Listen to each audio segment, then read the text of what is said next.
What is the weight of a human soul?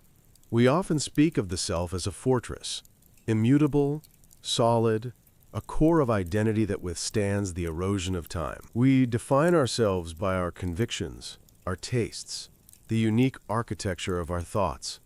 But what if the soul is not a fortress, but a mirror? What if it is not a solid stone, but a liquid, formless and terrifyingly clear, taking the shape of whatever vessel holds it? Imagine for a moment a silence so profound that it ceases to be peaceful and becomes predatory. Imagine a mind that cannot generate a single thought on its own, a heart that cannot beat unless it is echoing the rhythm of another. We are often told that to love is to lose oneself. But what happens when there is no self to lose? What happens when you peel away the layers of a person, their job, their partner, their daily routine, and find absolutely nothing underneath? This is the haunting question, hidden within the gentle pastoral landscapes of the story we are about to explore. It is a tale that masquerades as a simple romance, a sketch of provincial life. But scratch the surface, and you will find a psychological abyss that is as modern as it is timeless. We are diving into the world of Anton Chekhov, the literary doctor who diagnosed the human condition with the cold precision of a surgeon and the compassion of a saint. The story is The Darling, or in the original Russian, Dushechka. Written at the turn of the 20th century, this narrative has baffled and mesmerized critics for generations. Leo Tolstoy, a giant of literature, wept when he read it, believing it to be a tribute to the pure, submissive virtue of women. Yet Chekhov, elusive and ironic, likely intended something far more complex, perhaps even tragic. It is a masterpiece not because of epic battles or grand political intrigues, but because it exposes the terrifying fragility of individual identity. It asks us a question we are afraid to answer. Are we truly individuals, or are we simply a collection of the people we have loved? Our protagonist is Olenka. To the townspeople, she is the darling. She is the embodiment of warmth, a gentle, rosy-cheeked woman with a soft smile that makes passers-by feel instantly at ease. She is overflowing with affection, brimming with a need to care, to nurture, to serve. On the surface, she appears to be the ideal woman of her time. But Olenka possesses a strange, metaphysical affliction. She has no opinions of her own, none. When she looks at a rainstorm, she does not know if it is good for the crops or bad for a picnic until someone tells her. She is a chameleon of the soul. Her story begins with Kukin, a theater manager. He is a frantic, anxious man, perpetually at war with the weather, cursing the rain that keeps audiences away from his open-air Tivoli theater. Olenka falls in love with him, and suddenly, a transformation occurs. She does not just support him, she becomes him. She sits in the box office, her face grave, telling anyone who will listen that the theater is the most important thing in the world, that the public is ignorant, that the rain is a personal curse from the heavens. She adopts his anxiety. She adopts his vocabulary. She is the theater manager's wife, complete and total. But life, in Chekhov's universe, is cruel and abrupt. Tragedy strikes. The connection is severed. And here, the horror begins to seep in. When Olenka is left alone, she does not just grieve, she vanishes. Without Kukin to define her reality, she fades into the background, a ghost in her own home. Until, of course, the void is filled again. Enter Pustovalov, a timber merchant, a man of wood, solidity, and sober calculation. He has no use for the frivolity of the theater. And almost instantly, Olenka sheds her previous skin. She forgets the stage. She forgets the actors. Now, she speaks only of lumber, of beams, of tariffs. She walks with a different gait. She dismisses the theater she once worshipped as mere nonsense. She is perfectly happy, perfectly filled, molded entirely by the shape of this new vessel. As we walk through the narrative, the cycle repeats, faster, and more ruthlessly. The seasons change, the snow falls and melts, and Olenka's soul is poured from one container to another, from the dramatic to the pragmatic, from the artistic to the veterinary. But the rising tension of this story is not found in the events themselves, but in the spaces between them. The true terror lies in the interludes of solitude. Chekhov masterfully paints the picture of Olenka's decline during the time she has no one to love. It is a description of spiritual starvation. When she is alone, she has no thoughts. She watches the snow fall in the courtyard and feels nothing but a vague, physical ache. She cannot speak because she has nothing to say. Her mind is an empty room where the dust settles in silence. She ages. She grows plain. The spark in her eyes, that darling quality that everyone loved, extinguishes. The neighbors watch her with pity, but they do not understand the depth of the chasm she is facing. This is not just loneliness. This is the erasure of existence. It forces us to confront the idea that for some, I am is an impossible sentence to finish without adding yours. As the years grind on, the silence in Olenka's house becomes deafening. The timber yard is gone. The theater is a distant memory. She sits by the window, a shell of a human being, waiting for a signal, a voice, anything to give her form again. She is desperate for an identity, starving for a dogma to believe in, and then a shadow returns from the past. A familiar figure re-enters her life, bringing with it a new possibility, a new shape for her water-like soul to fill. But this time, the stakes are different. This time, the attachment she forms will be more consuming, more desperate, and perhaps more tragic than any that came before. Is Olenka a saint of selfless love, or a vampire of identity? Is she the ultimate altruist, or is she proof that the human soul cannot exist in a vacuum? We stand now at the precipice of her final transformation. The house is quiet. The samovar is cooling. The gray twilight of a Russian evening is pressing against the glass. Olenka is waiting. Close your eyes. Let the fog of the past surround you. Let us step into the quiet, desperate world of the darling. The story begins now.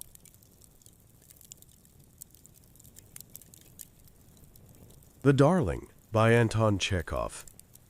Olenka, the daughter of the retired collegiate assessor Plemianyakov, was sitting in her back porch, lost in thought. It was hot. The flies were persistent and teasing, and it was pleasant to reflect that it would soon be evening. Dark rain clouds were gathering from the east, and bringing from time to time a breath of moisture in the air. Kukin, who was the manager of an open-air theater called the Tivoli, and who lived in the lodge, was standing in the middle of the garden looking at the sky. "Again," he observed despairingly. "It's going to rain again. Rain every day as though to spite me. I might as well hang myself. It's ruin, fearful losses every day." He flung up his hands and went on, addressing Olenka. "There, that's the life we lead, Olga Semyonovna. It's enough to make one cry. One works and does one's utmost. One wears oneself out, getting no sleep at night, and racks one's brain what to do for the best. And then, what happens? To begin with, one's public is ignorant, boorish. I give them the very best operetta, a dainty masque, first-rate music hall artists. But do you suppose that's what they want? They don't understand anything of that sort. They want a clown. What they ask for is vulgarity. And then look at the weather. Almost every evening it rains. It started on the 10th of May, and it's kept it up all May and June. It's simply awful. The public doesn't come, but I've to pay the rent just the same and pay the artists." The next evening, the clouds would gather again, and Kukin would say with an hysterical laugh, "Well, rain away then. Flood the garden, drown me. Damn my luck in this world and the next. Let the artists have me up. Send me to prison, to Siberia, the scaffold. Ha ha ha ha ha ha." And next day the same thing. Olenka listened to Kukin with silent gravity, and sometimes tears came into her eyes. In the end, his misfortunes touched her. She grew to love him. He was a small, thin man, with a yellow face and curls combed forward on his forehead. He spoke in a thin tenor. As he talked, his mouth worked on one side, and there was always an expression of despair on his face. Yet he aroused a deep and genuine affection in her. She was always fond of someone, and could not exist without loving. In earlier days, she had loved her papa, who now sat in a darkened room, breathing with difficulty. She had loved her aunt, who used to come every other year from Bryansk. And before that, when she was at school, she had loved her French master. She was a gentle, soft-hearted, compassionate girl, with mild, tender eyes and very good health. At the sight of her full rosy cheeks, her soft white neck with a little dark mole on it, and the kind, naive smile, which came into her face when she listened to anything pleasant, men thought, yes, not half bad, and smiled too, while lady visitors could not refrain from seizing her hand in the middle of a conversation, exclaiming in a gush of delight, "You darling!" The house in which she had lived from her birth upwards, and which was left her in her father's will, was at the extreme end of the town, not far from the Tivoli. In the evenings and at night she could head the band playing, and the crackling and banging of fireworks, and it seemed to her that it was Kukin struggling with his destiny, storming the entrenchments of his chief foe, the indifferent public. There was a sweet thrill at her heart. She had no desire to sleep, and when he returned home at daybreak, she tapped softly at her bedroom window, and showing him only her face and one shoulder through the curtain, she gave him a friendly smile. He proposed to her, and they were married. And when he had a closer view of her neck and her plump, fine shoulders, he threw up his hands and said, "You darling!" He was happy, but as it rained on the day and night of his wedding, his face still retained an expression of despair. They got on very well together. She used to sit in his office, to look after things in the Tivoli, to put down the accounts and pay the wages, and her rosy cheeks, her sweet, naive, radiant smile, were to be seen now at the office window, now in the refreshment bar, or behind the scenes of the theater.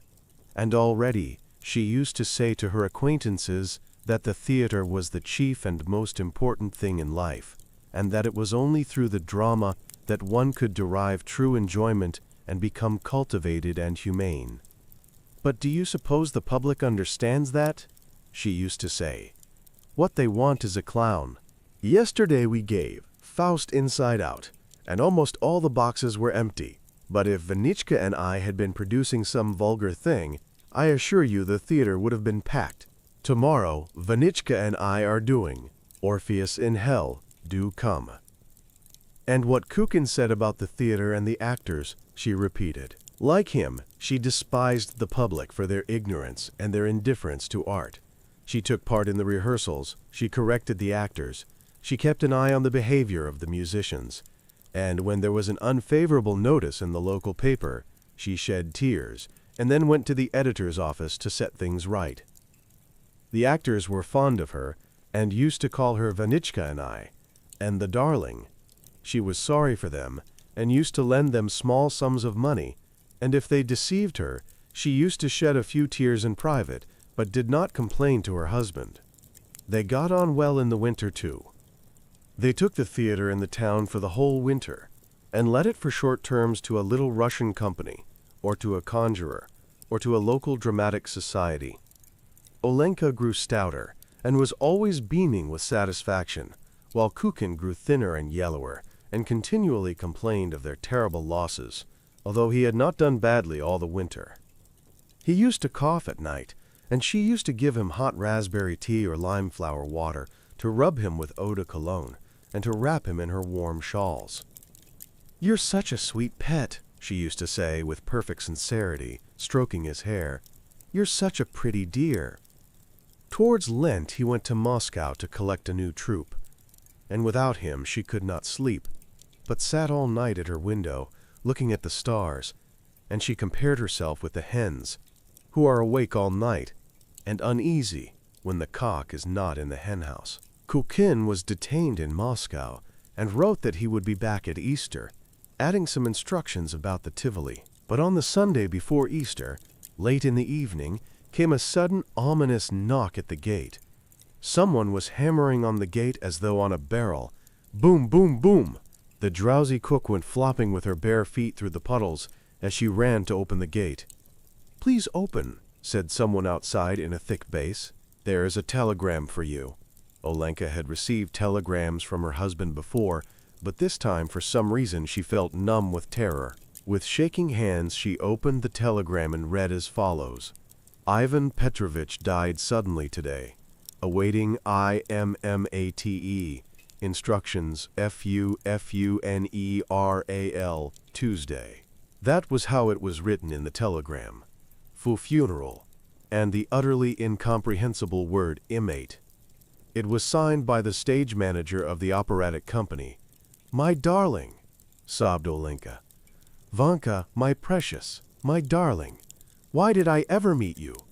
Why did I know you and love you? Your poor, heartbroken Olenka is alone without you."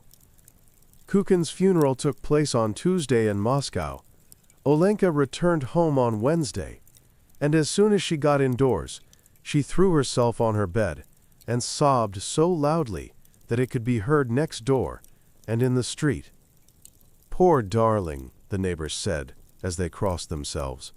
"Olga Semyonovna, poor darling, how she does take on."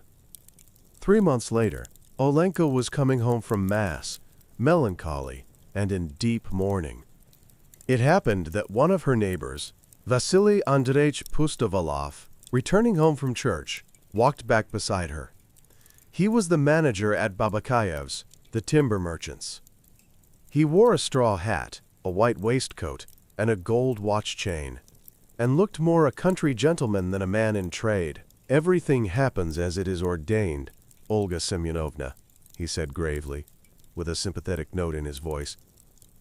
"And if any of our dear ones die, it must be because it is the will of God, so we ought have fortitude and bear it submissively." After seeing Olenka to her gate, he said goodbye and went on. All day afterwards she heard his sedately dignified voice, and whenever she shut her eyes, she saw his dark beard. She liked him very much, and apparently she had made an impression on him too, for not long afterwards an elderly lady, with whom she was only slightly acquainted, came to drink coffee with her, and as soon as she was seated at table, began to talk about Pustovalov, saying that he was an excellent man whom one could thoroughly depend upon, and that any girl would be glad to marry him. 3 days later, Pustovalov came himself. He did not stay long, only about 10 minutes, and he did not say much, but when he left, Olenka loved him so much that she lay awake all night in a perfect fever, and in the morning she sent for the elderly lady. The match was quickly arranged, and then came the wedding. Pustovalov and Olenka got on very well together when they were married. Usually he sat in the office till dinner time.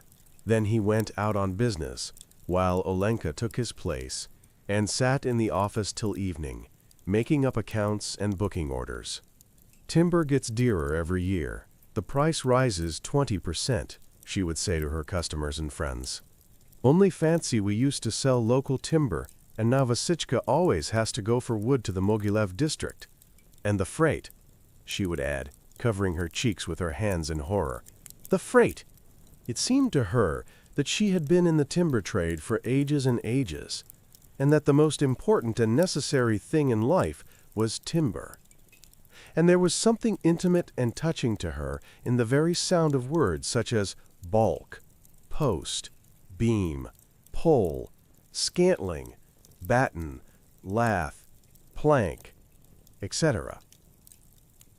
At night, when she was asleep, she dreamed of perfect mountains of planks and boards and long strings of wagons, carting timber, somewhere far away. She dreamed that a whole regiment of 6-inch beams 40 feet high, standing on end, was marching upon the timber yard, that logs, beams, and boards knocked together with the resounding crash of dry wood kept falling and getting up again, piling themselves on each other. Olenka cried out in her sleep, and Pustovalov said to her tenderly, "Olenka, what's the matter, darling? Cross yourself." Her husband's ideas were hers. If he thought the room was too hot, or that business was slack, she thought the same. Her husband did not care for entertainments, and on holidays he stayed at home. She did likewise. "You are always at home or in the office," her friends said to her. "You should go to the theater, darling, or to the circus." "Vasichka and I have no time to go to theaters," she would answer sedately. "We have no time for nonsense. What's the use of these theaters?" On Saturdays, Pustovalov and she used to go to the evening service, on holidays to early mass, and they walked side by side with softened faces as they came home from church. There was a pleasant fragrance about them both, and her silk dress rustled agreeably. At home they drank tea, with fancy bread and jams of various kinds, and afterwards they ate pie. Every day at 12 o'clock, there was a savory smell of beetroot soup and of mutton or duck in their yard, and on fast days of fish, and no one could pass the gate without feeling hungry. In the office the samovar was always boiling, and customers were regaled with tea and cracknels. Once a week, the couple went to the baths and returned side by side, both red in the face. "Yes, we have nothing to complain of, thank God," Olenka used to say to her acquaintances. "I wish everyone were as well off as Vasichka and I." When Pustovalov went away to buy wood in the Mogilev district, she missed him dreadfully, lay awake and cried. A young veterinary surgeon in the army called Smirnin, to whom they had let their lodge, used sometimes to come in the evening. He used to talk to her and play cards with her, and this entertained her in her husband's absence. She was particularly interested in what he told her of his home life. He was married and had a little boy, but was separated from his wife because she had been unfaithful to him, and now he hated her and used to send her 40 rubles a month for the maintenance of their son. And hearing of all this, Olenka sighed and shook her head. She was sorry for him. "Well, God keep you," she used to say to him at parting, as she lighted him down the stairs with a candle. "Thank you for coming to cheer me up, and may the Mother of God give you health." And she always expressed herself with the same sedateness and dignity, the same reasonableness, in imitation of her husband. As the veterinary surgeon was disappearing behind the door below, she would say, "You know, Vladimir Platonich, you'd better make it up with your wife. You should forgive her for the sake of your son. You may be sure the little fellow understands." And when Pustovalov came back, she told him in a low voice about the veterinary surgeon and his unhappy home life, and both sighed and shook their heads and talked about the boy, who, no doubt, missed his father, and by some strange connection of ideas, they went up to the holy icons, bowed to the ground before them, and prayed that God would give them children. And so the Pustovalovs lived for 6 years quietly and peaceably in love and complete harmony. But behold, one winter day after drinking hot tea in the office, Vasily Andreich went out into the yard without his cap on to see about sending off some timber. Caught cold and was taken ill. He had the best doctors, but he grew worse and died after 4 months' illness. And Olenka was a widow once more. "I've nobody, now you've left me, my darling," she sobbed after her husband's funeral. "How can I live without you, in wretchedness and misery? Pity me, good people, all alone in the world." She went about dressed in black with long weepers, and gave up wearing hat and gloves for good. She hardly ever went out, except to church or to her husband's grave, and led the life of a nun. It was not till 6 months later that she took off the weepers and opened the shutters of the windows. She was sometimes seen in the mornings, going with her cook to market for provisions, but what went on in her house and how she lived now could only be surmised. People guessed, from seeing her drinking tea in her garden with a veterinary surgeon, who read the newspaper aloud to her, and from the fact that, meeting a lady she knew at the post office, she said to her, "There is no proper veterinary inspection in our town, and that's the cause of all sorts of epidemics. One is always hearing of people's getting infection from the milk supply, or catching diseases from horses and cows. The health of domestic animals ought to be as well cared for as the health of human beings." She repeated the veterinary surgeon's words, and was of the same opinion as he about everything. It was evident that she could not live a year without some attachment, and had found new happiness in the lodge. In anyone else this would have been censured, but no one could think ill of Olenka. Everything she did was so natural. Neither she nor the veterinary surgeon said anything to other people of the change in their relations, and tried, indeed, to conceal it, but without success, for Olenka could not keep a secret. When he had visitors, men serving in his regiment, and she poured out tea or served the supper, she would begin talking of the cattle plague, of the foot and mouth disease, and of the municipal slaughterhouses. He was dreadfully embarrassed, and when the guests had gone, he would seize her by the hand and hiss angrily, "I've asked you before not to talk about what you don't understand." When we veterinary surgeons are talking among ourselves, "Please don't put your word in, it's really annoying." And she would look at him with astonishment and dismay, and ask him in alarm, "But Volodichka, what _am_I to talk about?" And with tears in her eyes she would embrace him, begging him not to be angry, and they were both happy. But this happiness did not last long. The veterinary surgeon departed forever with his regiment, when it was transferred to a distant place. To Siberia, it may be. And Olenka was left alone. Now she was absolutely alone. Her father had long been dead, and his armchair lay in the attic, covered with dust and lame of one leg. She got thinner and plainer, and when people met her in the street they did not look at her as they used to, and did not smile to her. Evidently her best years were over and left behind, and now a new sort of life had begun for her, which did not bear thinking about. In the evening Olenka sat in the porch, and heard the band playing, and the fireworks popping in the Tivoli, but now the sound stirred no response. She looked into her yard without interest, thought of nothing, wished for nothing, and afterwards, when night came on, she went to bed and dreamed of her empty yard. She ate and drank, as it were, unwillingly. And what was worst of all, she had no opinions of any sort. She saw the objects about her, and understood what she saw, but could not form any opinion about them, and did not know what to talk about. And how awful it is not to have any opinions. One sees a bottle, for instance, or the rain, or a peasant driving in his cart, but what the bottle is for, or the rain, or the peasant, and what is the meaning of it, one can't say, and could not even for 1,000 rubles. When she had Kukin, or Pustovalov, or the veterinary surgeon, Olenka could explain everything, and give her opinion about anything you like. But now there was the same emptiness in her brain and in her heart as there was in her yard outside. And it was as harsh and as bitter as wormwood in the mouth.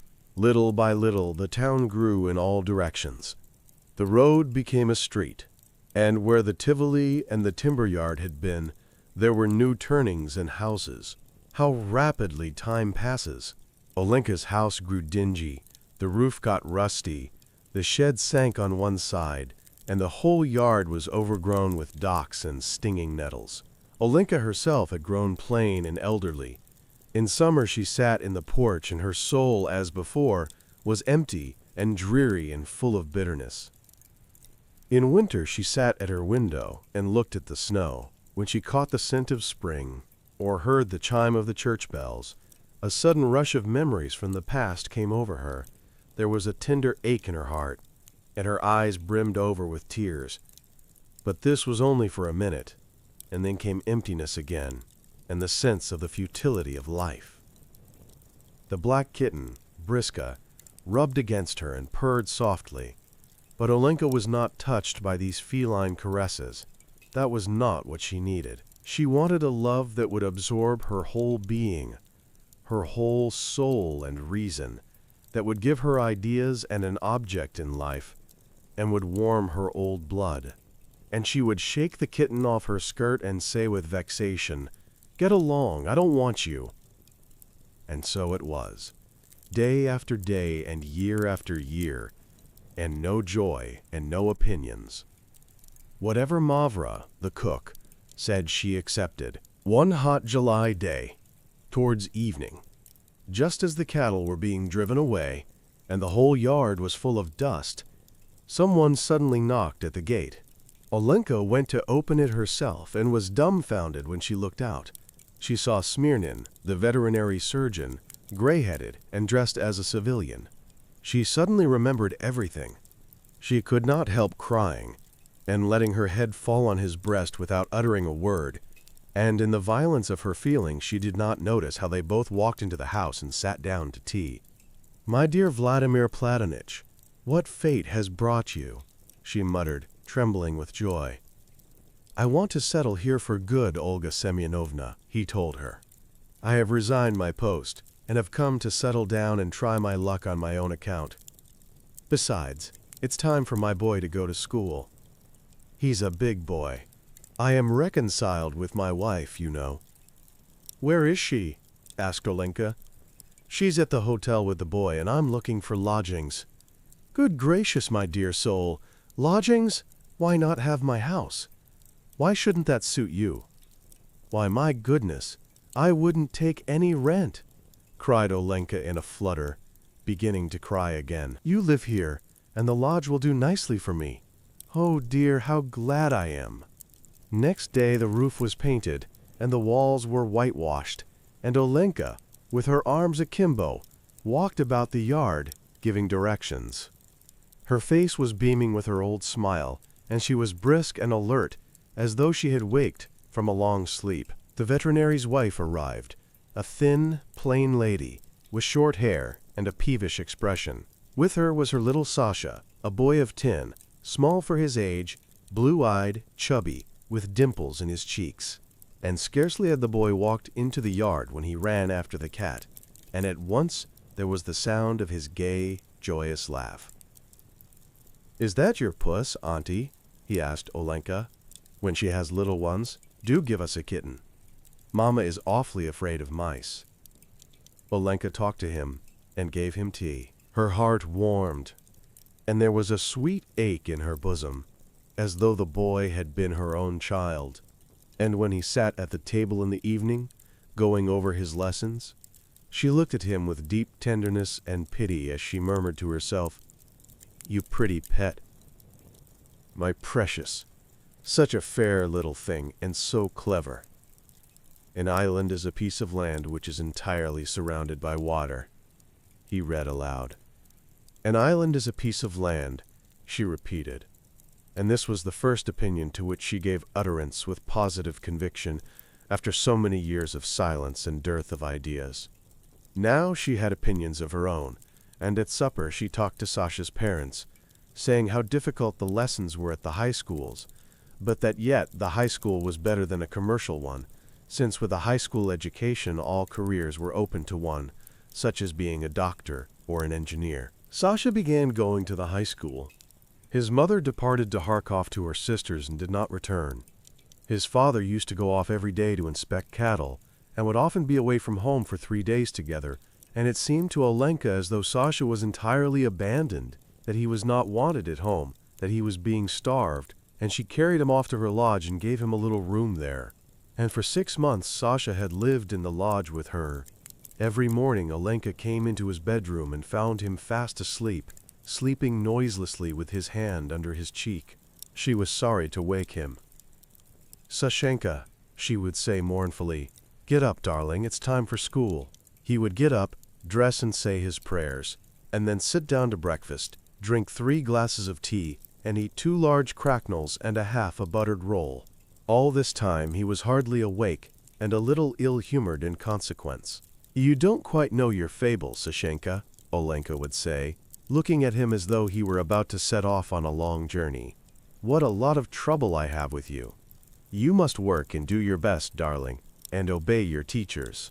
"Oh, do leave me alone," Sasha would say. Then he would go down the street to school, a little figure, wearing a big cap and carrying a satchel on his shoulder. Olenka would follow him noiselessly. "Sashenka," she would call after him, and she would pop into his hand a date or a caramel. When he reached the street where the school was, he would feel ashamed of being followed by a tall, stout woman. He would turn round and say, "You'd better go home, Auntie. I can go the rest of the way alone." She would stand still and look after him fixedly till he had disappeared at the school gate. Ah, how she loved him! Of her former attachments, not one had been so deep. Never had her soul surrendered to any feeling so spontaneously, so disinterestedly, and so joyously as now that her maternal instincts were aroused.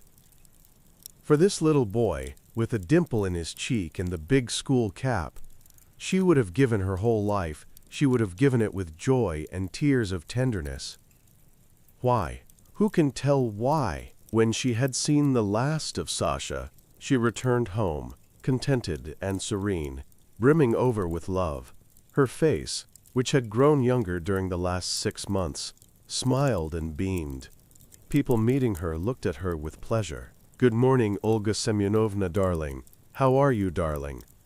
The lessons at the high school are very difficult now," she would relate at the market. "It's too much. In the first class yesterday they gave him a fable to learn by heart, and a Latin translation and a problem. You know it's too much for a little chap." And she would begin talking about the teachers, the lessons, and the school books, saying just what Sasha said. At 3 o'clock they had dinner together. In the evening they learned their lessons together and cried. When she put him to bed, she would stay a long time making the cross over him and murmuring a prayer.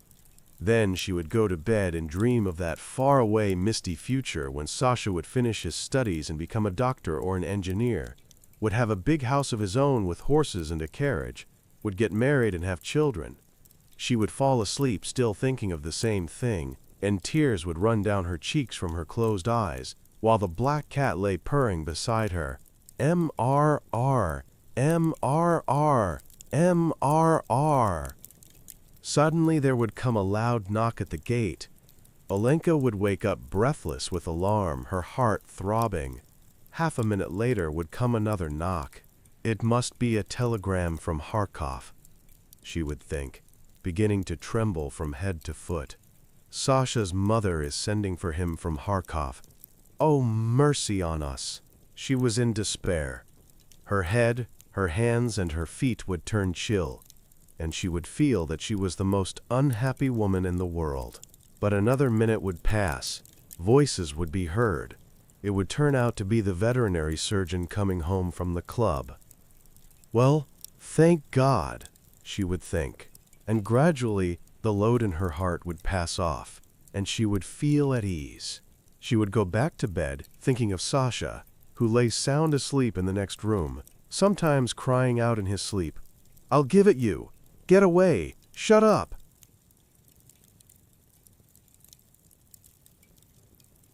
And so, the story ends, not with a bang, but with a whisper. We are left in the silence of Olenka's house, a silence punctuated only by the troubled breathing of a sleeping boy.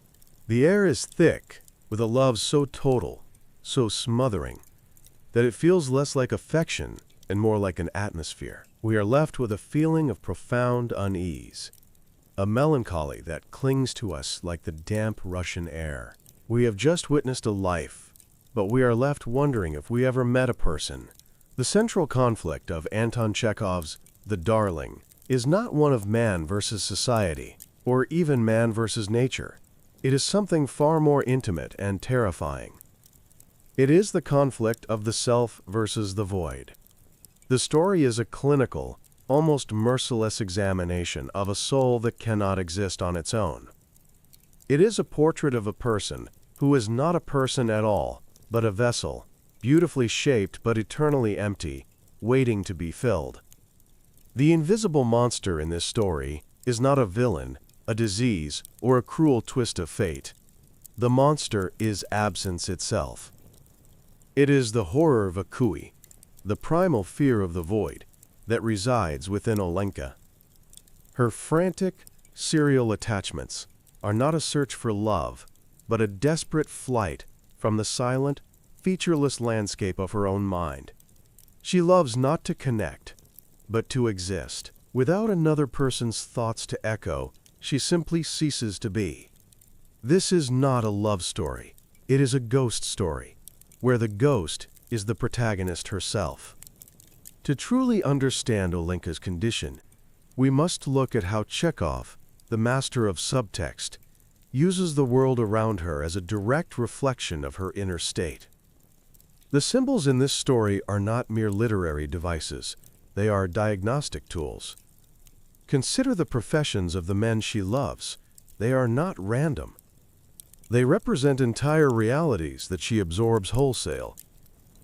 First, there is Kukin and his Tivolai theater. This is a world of performance, of illusion, of manufactured emotion and public opinion. It is loud, dramatic, and utterly dependent on the approval of an audience. Olenka becomes this world. She speaks of the public, of art, of the curse of the rain, with a gravity that is not her own. She is playing a role. When he is gone, she is absorbed by Pustovalov, the timber merchant. The world of illusion is replaced by a world of stark, solid materialism. Her vocabulary shifts from artifice to assets. She speaks of tariffs, of the price of beams and planks. Her mind, once filled with the drama of the stage, now becomes a ledger of pragmatic concerns. The timber yard itself is a symbol of this grounded, unpoetic reality.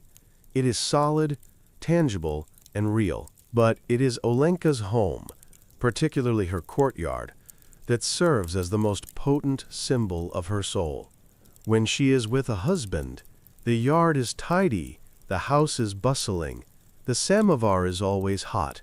It is a picture of life. But in the periods between her loves, Chekhov tells us the yard becomes a wasteland. The yard was overgrown with weeds and stinging nettles, just as in the yard, so in the house it was desolate and empty.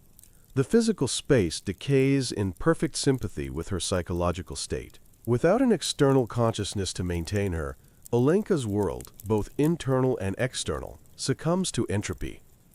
It is a chillingly precise visual metaphor for a mind left to its own devices, with no devices to be found. Psychoanalytically, Olenka is a fascinating and tragic figure. She is the ultimate psychic chameleon, a perfect case study in what modern psychology might call echoism.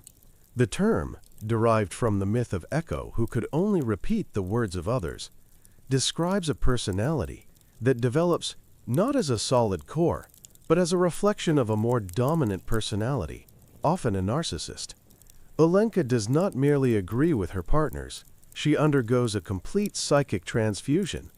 One could see her as a victim of extreme codependency, a pathology where one's sense of self is so enmeshed with another that their boundaries dissolve entirely. But Chekhov's portrayal goes deeper than a simple diagnosis. Olenka lacks a fundamental psychological structure that most of us take for granted, a stable ego. She has a persona, the sweet, agreeable darling. But beneath this mask, there is no integrated self, no personal history of thought or feeling that anchors her. This is why we should both pity and fear her. We pity her because she is a prisoner of her own emptiness, condemned to a life of borrowed consciousness. She experiences joy, anxiety, and purpose, but they are never her own. They are second-hand emotions, worn like borrowed clothes that must be returned when their owner departs. Her suffering in the moments of solitude is real and profound. It is the agony of non-existence. But we should also fear her, or at least fear what she represents. Olenka is a human black hole. Her love, born of desperate need, is not nourishing. It is consuming. She doesn't add to her partners, lives so much as she annexes their territory. In the story's final, chilling act, her love for the young boy Sasha becomes suffocating.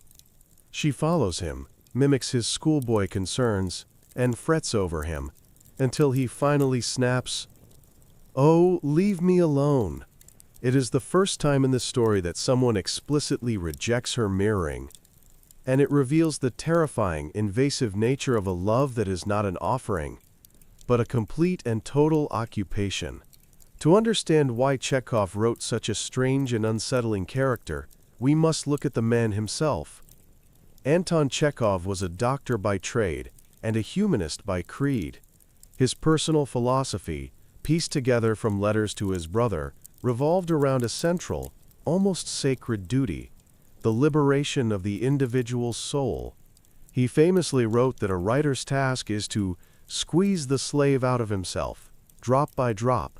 For Chekhov, true humanity was found in intellectual freedom, in the cultivation of a unique and independent perspective, free from dogma, ideology, or the unthinking adoption of others' opinions.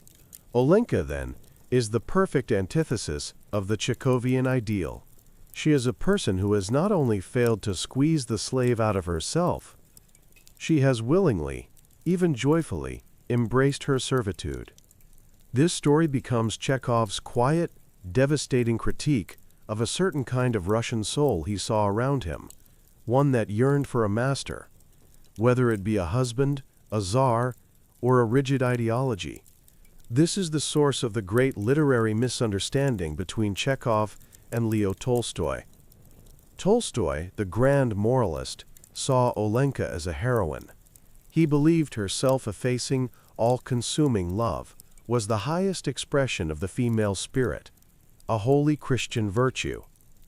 But Chekhov, the skeptical doctor, saw a pathology. He saw a soul so stunted, so terrified of its own freedom, that it chose annihilation over independence. He wasn't celebrating Olenka. He was putting her on a slide under his literary microscope to show us the beautiful, tragic, and ultimately horrifying nature of her spiritual disease. So why does this story, written over a century ago about a provincial Russian woman, resonate with such a haunting frequency today? Why does the darling feel so disturbingly modern? It is because Olenka's condition has not disappeared. It has simply metastasized. We no longer need to find a single person, a Kukin or a Pustovalov, to give us our opinions. We have the algorithm. We have the infinite, echoing chambers of social media, political tribes, and online subcultures, all offering us pre-packaged identities, complete with their own vocabularies, enemies, and articles of faith.